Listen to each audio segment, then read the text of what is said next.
How to connect Printify to Redbubble. So hello guys and welcome back to today's video. In today's video, let's discuss how you will be able to connect our two platforms over here. Now, unfortunately, there's no direct way for us to be able to connect these two platforms. When you look up the ad stores over here, Redbubble is not part of the options that you have here. But you can still connect these two platforms in a way where you will be able to sell your Printify products inside of Redbubble.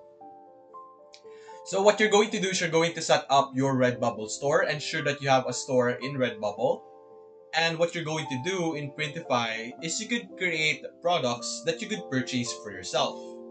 You could create products with your designs, and then what you're simply going to do is you're going to create order and purchase that product for yourself, not for a store.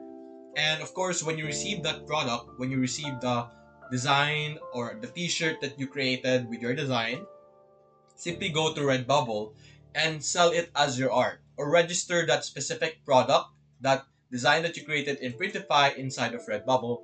And through that, you are able to have a connection between these two platforms. So that's basically it, guys. If you enjoyed this video, leave a like and subscribe. Thanks for watching.